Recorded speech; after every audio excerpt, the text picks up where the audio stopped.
7 class कैसे आप सब लोग, उम्मीद है सब खैरियत से होंगे। जैसे कि आप लोग जानते हैं कि ऑनलाइन क्लासेस का आगाज़ हो चुका है, तो उसके अकॉर्डिंग हमने क्वेश्चन नंबर 6 किया था, जिसके 3 पार्ट्स किए थे। आज हम करने जा रहे हैं क्वेश्चन नंबर 7, एक्सरसाइज 1.1 का अरेंज इन असेंडिंग ऑर्डर। आपको पता है असेंडिंग मीन होता है छोटे से बड़े की तरफ मूव करना, यानी छोटे से बड़ी वैल्यू की तरफ चल जाना। तो देखते हैं कि अरेंज इन असेंडिंग ऑर्डर के ये जो 6 पार्ट्स हैं इसको कैसे करना है। तो मैं फ़र्स्ट वाला पार्ट करवाऊँगी, एक अच्छे से करवा दूँ ताकि आपको अच्छे से समझ में आ जाए। बाकी सारे सब की कैटेगरी सेम है, सब में से ये कुछ करना है। सबसे पहला काम वही आपको जैसे आपने क्वेश्चन नंबर 6 में किया था कि डिनोमिनेटर में से माइनस को ऊपर लेके जाना है। सेकंड नंबर पे आप एलसीएम लेते थे, यहाँ पर 2 वैल्यूज़ थी तो 2 का एलसीएम लेते थे। अब यहाँ पर 3 वैल्यूज़ हैं तो 3 का एलसीएम लेना है।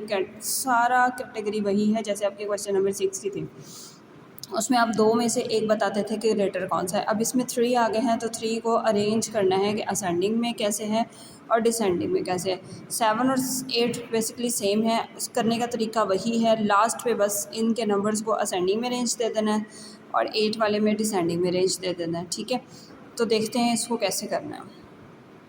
जी 7 क्लास, ये आपका बेटा क्वेश्चन है। Question 7 arrange in ascending order. Question है 2/7 -2/5 और -3/10।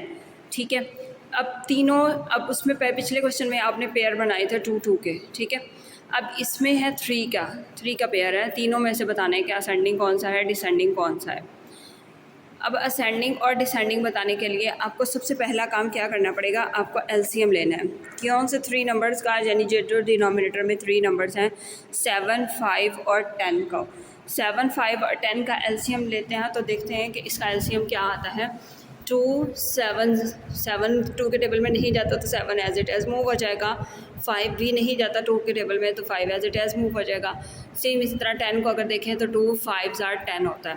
अब देखिए नेक्स्ट नंबर आपके पास 5 है तो 5 1 जार कर देंगे और 7 1 जार कर देंगे। 2 5 जार जो आपके पास प्राइम नंबर्स आए हैं 2, 5 और 10, इनको आपस में मल्टीप्लाई कर दें। 2 5 जार 10, 10 7 जार 70। इसका मतलब आपने डिनोमिनेटर क्या बनाना है, 70 बनाना है।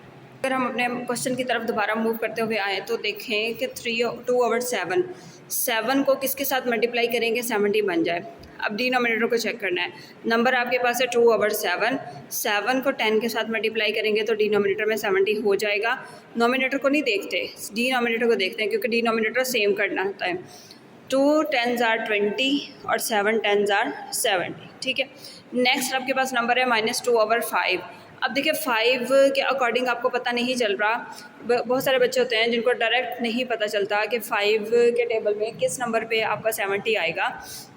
तो उसका सिंपल सा सलूशन है कि आपने उसको डिवाइड करके चेक कर लेना है। तो ये देखिए हमने डिवाइड करके चेक किया। 5 1 जार 5, 7 -5 2 और ये 0 नीचे आ जाएगा। 5 4 जार 20। इसका मतलब 5 को 14 के साथ मल्टीप्लाई करें तो 70 आता है।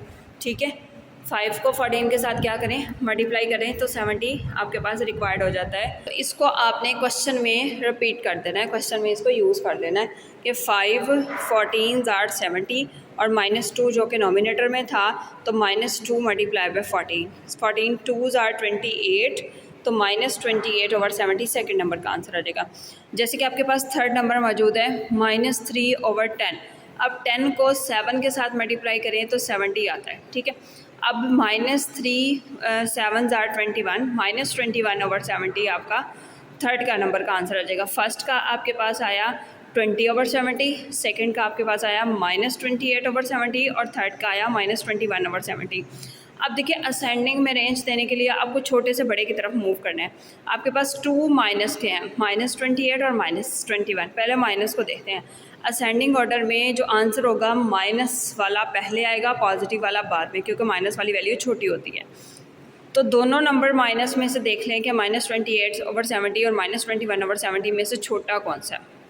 मैंने आपको बोला था कि माइनस की सूरत में जो वैल्यू है वो जो बड़ी नज़र आ रही होती है, जैसे 28 अगर उसके साथ माइनस ना होता तो हम कहते हैं 28 बड़ी है, बड़ा नंबर है ना, 28 21 से बड़ा है। तो इस सूरत में माइनस की सूरत में उसने उसको छोटा कर दिया। तो पहला असेंडिंग अरेंजमेंट में कौन सा नंबर आएगा, -28/70। फिर आएगा -21/70 और फिर पॉजिटिव नंबर जैसे कि 20/70 आपके सामने मौजूद है। ठीक है, तो ये कुछ नंबर मैंने लिख दिए हैं इसको, -28/70, फिर 21/70, फिर 20/70 आएगा। फिर फाइनल सोल्यूशन में आपने फाइनल जो उसका आंसर देना है असेंडिंग ऑर्डर, उसमें आपने इसकी ओरिजिनल वैल्यूज़ लिखनी है। ठीक है, ओरिजिनल वैल्यू देखना है कि इसकी क्या है। -28/70 आपका पहला नंबर है, तो पहले नंबर में जो कि सेकंड नंबर का आंसर आया है, तो सेकंड की ओरिजिनल वैल्यू देखनी है जो क्या है -2/5। तो पहला नंबर क्या आएगा -2/5 असेंडिंग अरेंजमेंट में। ठीक है, उसके बाद आता है -21/70, तो -21/70 की ओरिजिनल वैल्यू है -3/10। तो सेकंड नंबर में क्या आएगा -3/10। थर्ड नंबर आपका था 20/70, 20/70 की ओरिजिनल वैल्यू क्या है 2/7। तो आंसर में भी इसी तरह 2/7 आ जाएगा। तो असेंडिंग ऑर्डर का आंसर आ जाएगा -2/5, -3/10 और 2/7, यही आपका आंसर हो जाएगा। ये तो था असेंडिंग के पार्ट्स। असेंडिंग के टोटल 6 पार्ट्स हैं। ठीक है, सब में ऐसे ही करना है। आपने पहले डिनोमिनेटर में से माइनस को ऊपर लेके जाना है, 10 थर्ड सेकंड पे आपने क्या करना है कि डिनोमिनेटर्स का एलसीएम लेना है। जो भी एलसीएम रिक्वायर्ड होगा आपको वो डिनोमिनेटर में आपने उसको वही नंबर बनाने के लिए नंबर चूज़ करने हैं कि आप उसको किसके साथ मल्टीप्लाई करोगे तो देन आपका डिनोमिनेटर नंबर रिक्वायर्ड हो जाएगा। ये आपने खुद देखना है कि कौन सा टेबल पे मल्टीप्लाई होकर हमें वो नंबर रिक्वायर्ड हो जाएगा। ठीक है, उसके बाद आपने देखना है कि नेगेटिव वैल्यूज़ कितनी है। अगर तो असेंडिंग ऑर्डर कर रहे हैं तो नेगेटिव वैल्यूज़ को पहले अरेंज देंगे, जैसे कि आपको अरेंज करके बताया। तो अगर डिसेंडिंग में कर रहे हैं तो फिर पॉजिटिव वैल्यूज़ पहले आएंगी, नेगेटिव वैल्यूज़ बाद में आएंगी। उसके बाद आपने फाइनल सोल्यूशन जब आपने असेंडिंग ऑर्डर अरेंज करना है तो उसके लिए आपने ओरिजिनल वैल्यूज़ को यूज़ करना है। उम्मीद है 7th क्लास आपको इसकी अच्छी तरह समझ में आ गई होगी। अपना ख्याल रखिएगा और क्वेश्चन नंबर 7 की अच्छी तरह प्रैक्टिस कीजिएगा। टेक केयर, अल्लाह हाफिज़। और प्रैक्टिस आपने अपने रफ़ रजिस्टर्स पे करनी है। ठीक है, क्योंकि वो जो एक्स्ट्रा रजिस्टर्स होंगे वो आपके चेक होंगे कि क्या आपने ये काम राइट किया है या नहीं किया। टेक केयर, अल्लाह हाफिज़। दुआ में याद रखिएगा।